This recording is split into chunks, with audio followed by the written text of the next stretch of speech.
Bienvenue dans cette nouvelle édition de l'Africa Tonight. Au sommaire, l'ancien Premier ministre malien Soumeylou Boubèye Maïga écroué. Il serait lié à une affaire de fraude présumée. Elle concerne l'achat controversé d'un avion présidentiel au cours de l'année 2014. En République démocratique du Congo, la Poste se modernise et tente de mettre ses services à jour à l'ère de la digitalisation. Les autorités ont lancé un certain nombre de projets pour redynamiser le secteur, comme nous le verrons dans la suite de cette édition. Et protéger les utilisateurs de services télécoms, tel est l'engagement de l'autorité de régulation des télécommunications et des postes du Sénégal. La RTP entend mettre fin aux pratiques déviantes des compagnies de télécommunications. Mais tout d'abord, le Conseil de paix et de sécurité de l'Union africaine réitère son appel au dialogue inconditionnel entre le gouvernement de transition et toutes les parties prenantes tchadiennes concernées, y compris les partis politiques d'opposition et les groupes armés. L'organisation panafricaine maintient qu'il ne peut y avoir de solution militaire durable aux défis actuels du Tchad. L'Union africaine a appelé samedi 28 août au retrait urgent du Tchad de tous les mercenaires et combattants étrangers, y compris ceux de Libye. L'organisation a également encouragé le gouvernement de transition tchadien et le gouvernement centrafricain à accélérer les enquêtes sur les incidents frontaliers survenus en juin 2021 où 6 soldats tchadiens avaient été tués près de la frontière entre les deux pays par des soldats centrafricains appuyés par des mercenaires russes.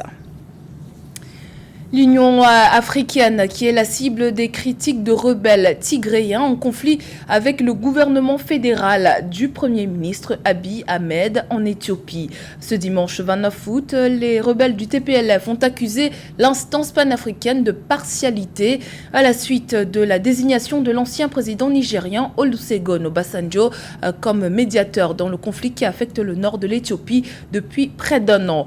Selon le porte-parole des rebelles, Getachew Reda, qui s'est exprimé sur les réseaux sociaux, cette initiative de l'Union africaine a de faibles chances de porter des fruits. Nouveau rebondissement dans l'affaire de l'achat de l'avion de commandement de l'ancien président malien Ibrahim Boubacar Keïta.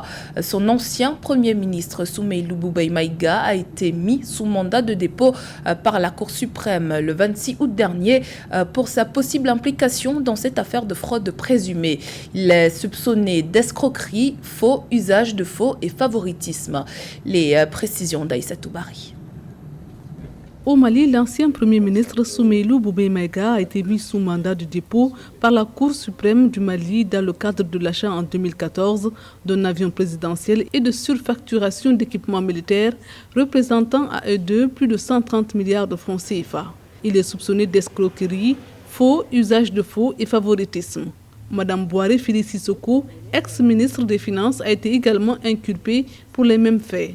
Je pense que la transition cherche à se donner un second souffle parce qu'elle est beaucoup critiquée par rapport à son inertie. Disons, on ne sent pas d'évolution ou de prise en main des questions sécuritaires, on ne sent pas d'avancée par rapport aux élections et le dossier le plus brûlant sur lequel elle est attendue, en plus de l'organisation des élections et des questions de sécurité, c'est vraiment la lutte contre la corruption. L'affaire avait été classée sans suite en 2018, mais avait refait surface 2 ans plus tard, en mars 2020, sous l'instruction du ministre de la Justice de l'époque, Malik Coulibaly. Mais le procureur général près de la Cour suprême, Mamadou Timbo, a annoncé détenir de nouvelles preuves contre Soumeylou Boubèye Maïga. Nous voulons nous assurer que justice sera faite avant que les faits ne soient prescrits, car rien n'est plus dangereux pour la bonne santé d'une république que l'impunité. Depuis la mise en place du deuxième gouvernement de transition en juin, plusieurs personnalités de l'ancien régime ont été inquiétées. En juillet, c'est Moussa Diawara, autrefois chef de la sécurité d'État, qui a été écroué. Le 2 août, c'était au tour d'Adama Sangaré, l'influent maire de Bamako, de retourner à la case prison. Karim Keïta, le fils de l'ancien président Ibrahim Boubacar Keïta, est pour sa part visé par un mandat d'arrêt international. On reste au Mali, où le service postal national a récemment amorcé sa refonte. De grands travaux vont se dérouler sur une période de 5 ans à partir de cette année 2021 pour moderniser l'institution afin de la rendre plus efficace. Les détails avec Ange Noménian. Les activités postales sont en pleine relance au Mali. De grands chantiers sont en cours de réalisation pour améliorer le service postal. Ils vont se dérouler sur une période de 5 ans et vont permettre à la poste malienne d'atteindre un haut degré de digitalisation. Le e-commerce est également ciblé dans le projet de modernisation de la poste. Autre chantier, la partie financière qui constitue le nerf même du projet. Alors, vous savez, nous avons défini une stratégie sur 5 ans. Et cette stratégie, en fait, nous amène à intégrer, comme vous le savez, la digitalisation devient la pierre angulaire de la relance des activités postales. Et nous sommes en train d'utiliser la digitalisation à deux niveaux. Le premier, c'est de booster les activités existantes, par exemple tout ce qui est envoi et échange de courrier. Mais au-delà de ça, nous sommes en train d'intégrer le numérique pour créer de nouvelles activités. Par exemple, le e-commerce, nous sommes en train de travailler sur des questions de plateformes de marketplace pour permettre à nos commerçants d'exposer leurs produits et de vendre leurs produits en ligne, la logistique étant assurée par la Poste derrière. Si la Poste malienne est en pleine relance aujourd'hui, c'est parce qu'elle a dû passer par des périodes difficiles. Les programmes d'ajustement structurel de la Banque mondiale et du FMI ont amené la Poste à se séparer de ses activités financières et de ses activités de télécommunication. Les autorités maliennes ont donc pris les choses en main pour redynamiser ce secteur. Aujourd'hui, nous avons redéfini des nouvelles stratégies pour la relance de nos structures. Nos autorités sont assez engagées pour nous accompagner sur ce plan. Je peux dire que la Poste malienne connaît des situations difficiles, mais commence à un peu voir l'horizon. En témoignent un peu les résultats que nous arrivons à faire sur le plan régional, mais aussi sur le plan mondial, sur la qualité de nos services et un certain nombre d'actions qu'aujourd'hui nous sommes en train de mener. Le Mali était présent lors du 27e congrès de l'Union postale universelle qui s'est tenu à Abidjan, en Côte d'Ivoire. Les résolutions et les politiques formulées au cours de ce congrès devraient permettre à la République du Mali de peaufiner son service postal. De permettre à un citoyen même Le service postal également en pleine restructuration en République démocratique du Congo. Les supports digitaux ont bouleversé tout un écosystème obligeant les États à réactualiser leurs services. Le gouvernement congolais souhaite moderniser sa poste afin de la mettre à l'ère du numérique. Ange Noménian. La République démocratique du Congo a lancé un grand processus pour redynamiser sa poste. L'appareil a longtemps été négligé par les pouvoirs publics. Avec l'arrivée du président congolais Félix Tshisekedi, un certain nombre de chantiers ont été mis en place pour développer le secteur. Et parmi ces projets, il faut compter le service de la digitalisation, de la numérisation et même du timbrage des colis à envoyer. Le défi que représente la Poste de la RDC est assez immense, c'est colossal, puisque au bout de les 30 dernières années, il n'y a pas eu d'investissement majeur au niveau de la Poste. Bien au contraire, quand il n'y a pas d'investissement, on recule. Donc les infrastructures sont dans un niveau de délabrement quand même assez avancé. L'outil postal en lui-même, l'outil travail postal, la formation des cadres, tout ça, ce sont des défis qui sont assez importants pour nous. Mais nous n'avons pas dormi.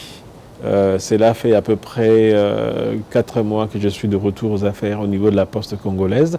Nous avons lancé des initiatives qui sont assez fortes. Le codage des adresses fait partie des innovations qui ont été apportées à la Poste congolaise. Ce service n'existait pas avant jusqu'à ce qu'il ne fasse irruption. Toutes les adresses postales étaient auparavant codées avec l'indicatif téléphonique du pays. La nouvelle administration a donc décidé de lancer un service de codage en bonne et due forme. Depuis que la RDC existe, il n'y a jamais eu de codes postaux en RDC. Donc pour la toute première fois en RDC, il y a des codes postaux. L'arrêté a été signé et ça va être promulgué dans les jours à venir.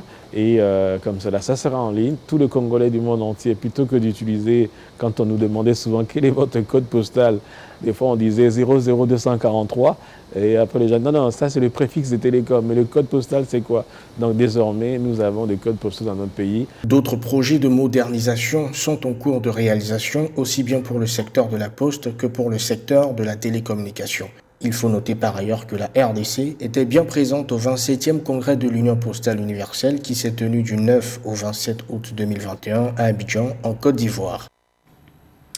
Au Sénégal, c'est l'autorité de régulation des télécommunications et des postes qui est à pied d'œuvre pour mieux gérer son secteur. Les compagnies de télécommunications sont très souvent impliquées dans des pratiques anticoncurrentielles qui n'avantagent pas les utilisateurs. Pratiques déviantes que l'ARTP souhaite endiguer à tout prix. Ange Nomignon. La gestion des télécoms n'est pas une mince affaire au Sénégal. Les compagnies de télécommunications se livrent parfois à des concurrences déloyales pour fixer les prix. Cette manière de faire va souvent à l'encontre des utilisateurs qui se plaignent. L'autorité de régulation des télécommunications et des postes du Sénégal dit vouloir mettre tout en œuvre pour réguler le système de fonctionnement des télécoms. Nous y arrivons en essayant d'être au bon milieu entre les aspirations de l'État,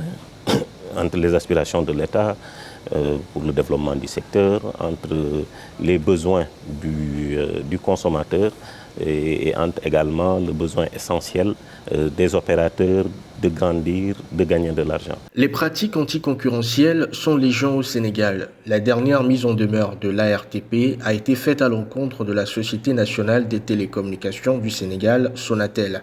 Cette dernière ne respectait pas les règles relatives à la portabilité des numéros mobiles. Elle permet à un abonné mécontent de la qualité de service d'un fournisseur de migrer vers un nouveau fournisseur sans pour autant changer de numéro de téléphone.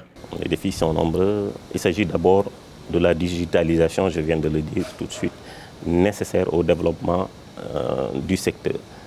Ça, c'est le premier aspect. Le deuxième aspect, c'est de savoir réguler. Savoir réguler, c'est savoir prendre la décision au bénéfice du bon milieu. Je viens de le dire, la régulation est un métier, est un arbitrage assez complexe parce que la vérité d'un jour, elle peut s'avérer caduque le lendemain. Donc, une régulation saine pour une bonne compétition, pour que se développe le secteur. Pour donner une bonne qualité des services téléphoniques et Internet, le directeur général de l'autorité de régulation des télécommunications et des postes, Abdelli, a lancé la stratégie d'amélioration continue de la couverture et de la qualité des services de communication électronique 2021-2023 au Sénégal. Cette initiative vise à répondre aux exigences des utilisateurs qui se plaignent souvent de la mauvaise qualité des réseaux et surtout de la cherté du débit de connexion. L'actualité sportive pour terminer avec la 16e édition des Jeux paralympiques qui a démarré le 24 août au Japon. Focus sur les représentants du continent africain qui espèrent remporter plusieurs médailles. Philomentine. Reportés en 2021 en raison de l'épidémie de coronavirus, les Jeux paralympiques se tiennent à Tokyo, au Japon, du 24 au 5 septembre 2021. Parmi les 4400 athlètes qui s'affrontent, les athlètes africains tenteront de faire aussi bien qu'à Rio de Janeiro, au Brésil, il y a 5 ans. La Nigériane Latifa Tidjani a déjà remporté la première médaille d'or africaine en para-powerlifting des moins de 45 kg. L'Algérienne Chérine Abdelawi a aussi empoché l'or dans la catégorie des moins de 52 kg B1. Je pense, moi, personnellement, que sur des épreuves que j'appelle des épreuves purement physiques, comme l'athlétisme, toutes les épreuves de course, on pourra faire quelque chose de bien. Maintenant, sur des disciplines que j'appelle des disciplines tactiques, techniques, des disciplines avec appareillage, là, ça risque d'être compliqué parce qu'on n'a pas cette habitude-là. On risque d'avoir des problèmes. La Nigériane Luki Ejike s'apprête elle aussi à disputer ses 6e Jeux paralympiques avec de grandes ambitions. La Sud-Africaine Gotatso Montjan espère mieux faire qu'à Rio, où elle avait été éliminée en 2e tour. Concernant les sports collectifs, la sélection nationale égyptienne masculine de volley-ball assis représente probablement l'une des meilleures chances de médaille pour l'Afrique. Les fédérations handisport en Afrique ne sont pas malheureusement très soutenues, mais voilà, j'espère quand même que l'Afrique pourra tenir la dragée haute. Je fais aussi la différence entre les athlètes du Maghreb qui ont plus ou moins l'habitude de travailler avec des appareils par rapport aux athlètes d'Afrique noire qui, malheureusement, à cause du coût aussi de ces appareils-là. 22 disciplines sont au programme de ces 16e Jeux paralympiques avec l'entrée cette année du badminton et du taekwondo. C'était le journal de la rédaction. Merci pour votre fidélité. Dans un instant, une nouvelle édition de l'actualité sur Africa 24.